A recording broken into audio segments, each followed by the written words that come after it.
Welcome 2022 and Happy New Year everyone. Here is my first video for the year.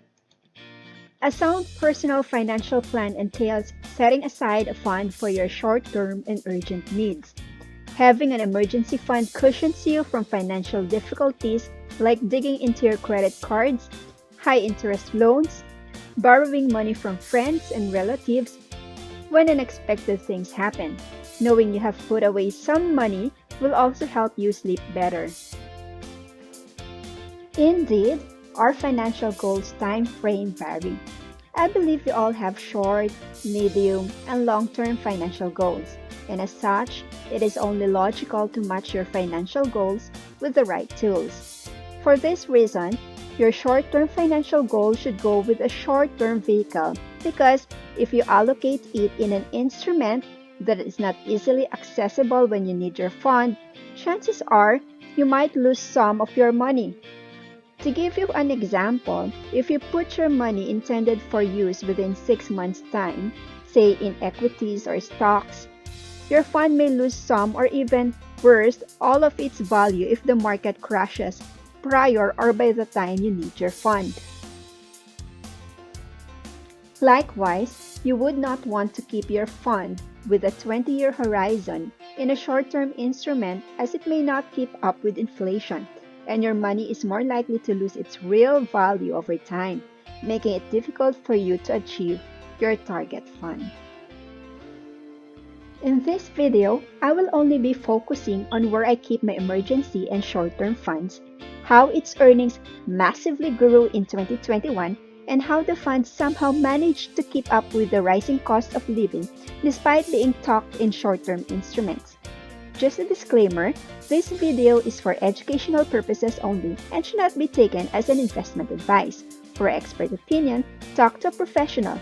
Always conduct due diligence when it comes to saving and investing.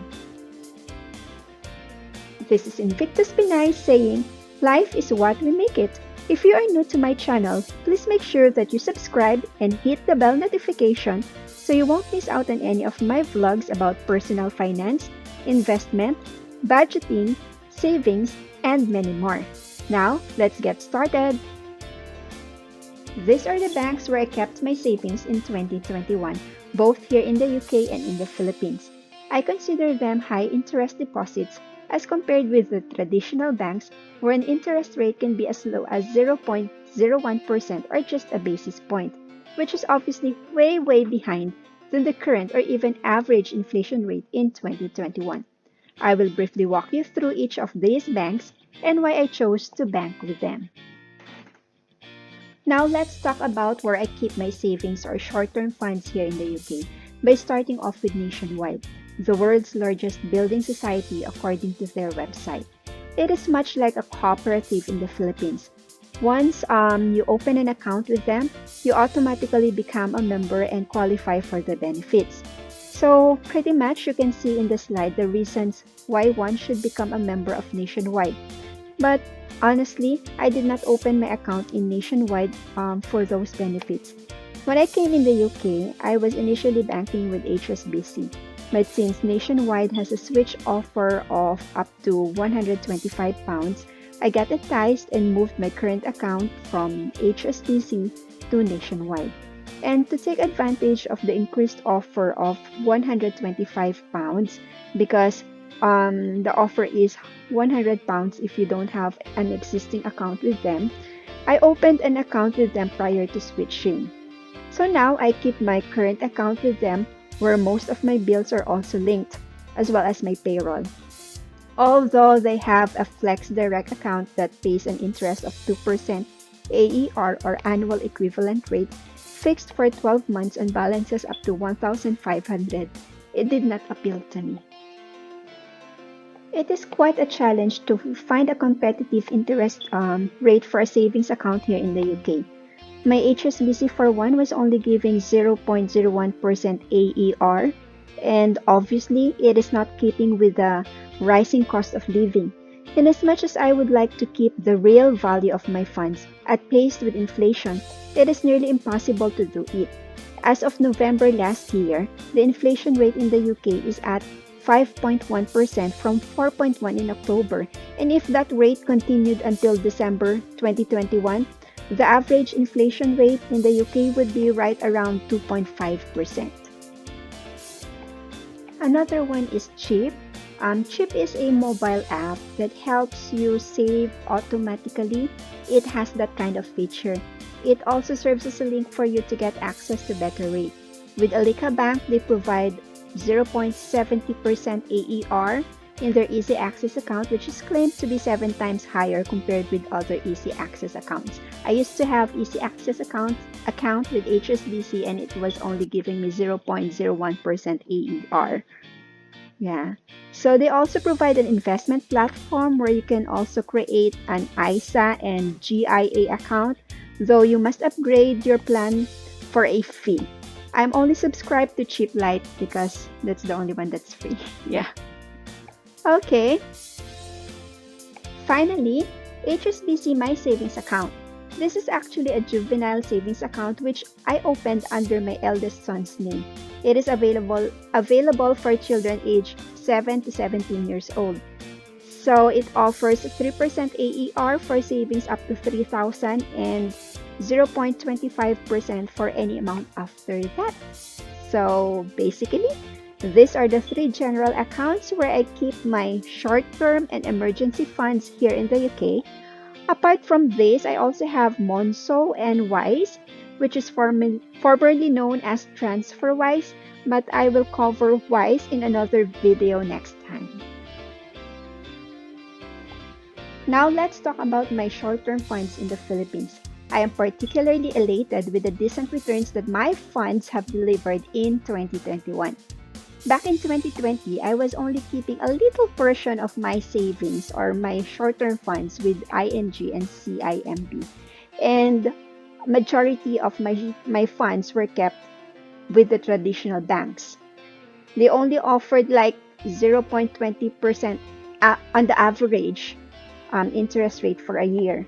So thankfully, somehow CIMB and ING helped boost my savings earnings in 2020 compared when I was only banking mainly with the traditional banks. By traditional banks, I mean the banks in the Philippines that have physical branches like BPI, Metrobank, and BDO, and others. So the only non-traditional bank where I placed some money in 2019 was ING. Before I talk about my newfound allies to my short-term funds in the Philippines, let me just quickly talk about the inflation rate in the Philippines in 2021. As you can see in the picture, as of November 2021, inflation rate was at 4.2%.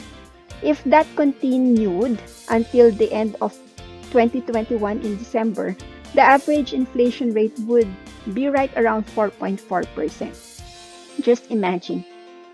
Had I only left all of my short-term funds in my traditional banks that give an average of 0.20% per annum gross, because that's less 20% tax, the real value of my funds would have garnished by over 4%. So let me start with ING. I have been banking with them prior getting to the UK. It was around 2019, if I remember it correctly, when I initially opened an ING account. I was attracted because they were offering an interest rate of 4% per annum to new depositors. Just like any of my other DG bank, opening an account with ING was a breeze. Also, I can deposit checks using the app. After the 3-month promo period, if I remember it correctly, the rate was extended for some few months, and then it went down to 2.5%.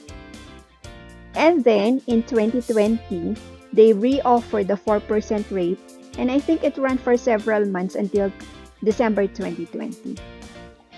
Another good thing about ING is that they offered a 5% cashback bonus to all bills payment for the whole month of December 2020. So I took the chance and paid off as much bills as I could back then, even paying bills in advance just to take advantage of their promo. So many great offers in 2020. but it slowed down in 2021 last year. So I moved some of my funds to CIMB.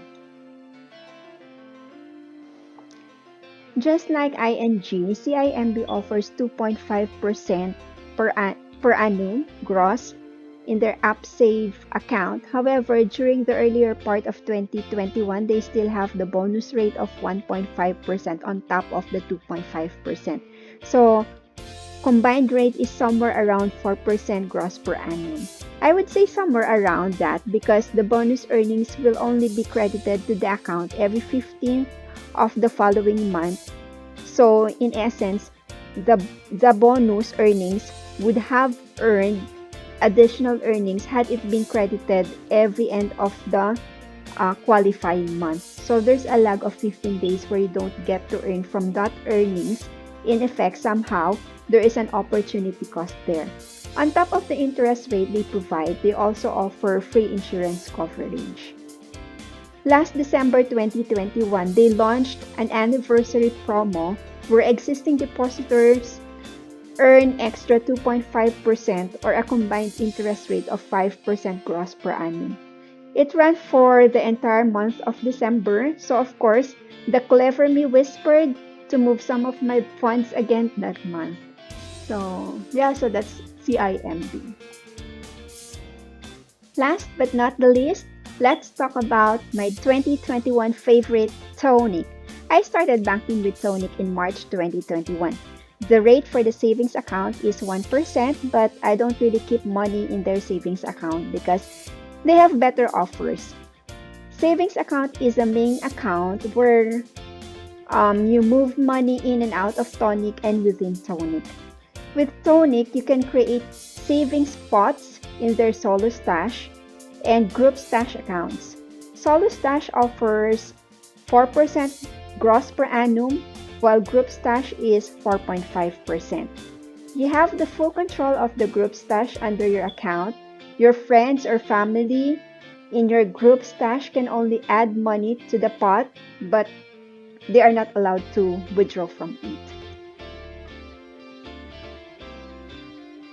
The best account you can create with Tonic is their time deposit account, where you can put as much as 100,000 pesos per account and hold a maximum of 5 time deposit accounts, or a combined amount of 500,000 pesos across all 5 time deposits.